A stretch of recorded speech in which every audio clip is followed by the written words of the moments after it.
বন্ধুরা, ঝুম্পা অফিসিয়াল আপনাদেরকে স্বাগত। আমি আবার একটা দারুণ রেসিপি নিয়ে চলে এসেছি।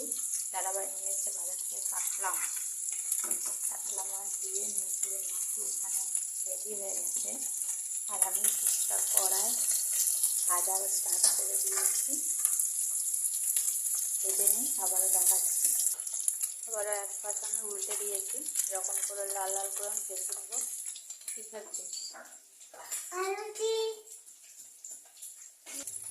মাছটা ভাজা হয়ে গেছে, নামিয়ে নেব। আর মেয়েকে দেখো একটা টিভি চালিয়ে নিচ্ছে, কাউকে বলতে হয় না, সুইচ দিয়ে। আর ওটা কে তুলবে? টিভির কাপড়টা তোলো।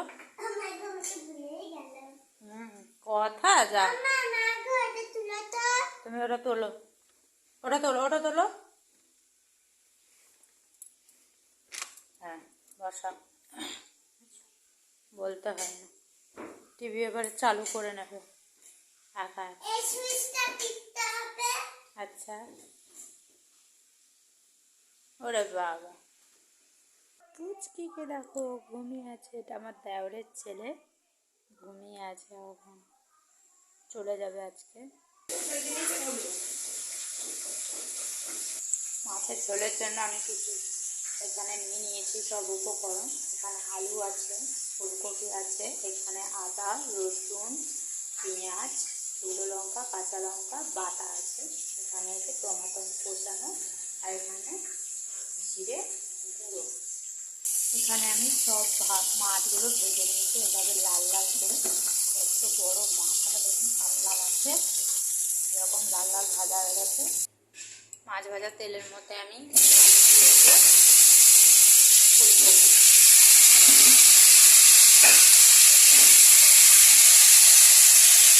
এদিকটা দেখুন, আমাদের শীতকাল পড়ে গেছে। আমরা সবাই চাদর প্লেট গায়ে দিয়ে ঘুমোই, এরাও সবাই যে যার পোশাক পরে ঘুমোয়। আমাদের এখনো পুজো হয়নি, পুজো হবে বেলা থেকে। আমাদের গোপাল সোয়েটার পরেছে। এটা আমার ফুলকপি আর আমি ভাজা হয়ে গেছে। এই মশলাটা আমি দিয়ে দিচ্ছি, ভালো করে কষি নেব।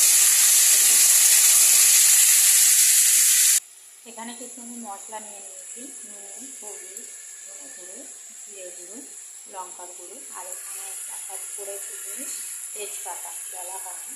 এই মশলাগুলো আমি সব দিয়ে দেবো, দিয়ে ভালো করে কষি। এখানে আমার মশলাটা ভালো করে কষিয়ে নিয়েছি, তেলে ছেড়ে গেছে। এবারে আমি জল দিয়ে দেবো।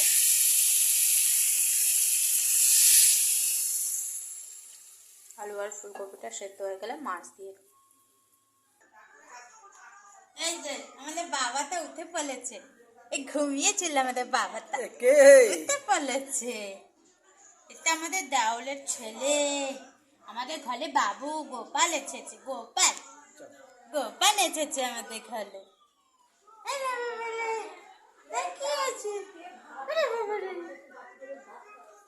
আরে আমার আলু আর ফুলকপি সেদ্ধ হয়ে গেছে। এবারে ভেজে রাখা মাছগুলো আমি দিয়ে দেবো। মাছটা দিয়ে আমি 1 ফুট নিয়ে নিয়েছি, এবারে নামিয়ে দেবো। আমি ঝোলটা নামিয়ে নিয়েছি। নামানোর আগে একটু ধনেপাতা দিয়েছি। এখন শীতকাল, না ধনেপাতা দিলে হয়? তো আমার ভিডিওটা যদি আপনাদের ভালো লেগে থাকে, প্লিজ একটা লাইক করবেন, সাবস্ক্রাইব করবেন, কমেন্ট করে অবশ্যই জানাবেন পরবর্তীকালে কি ভিডিও দেখতে চান আপনারা।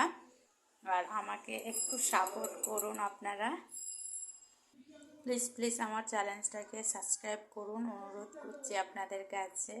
একটু সাপোর্ট করুন আমাকে।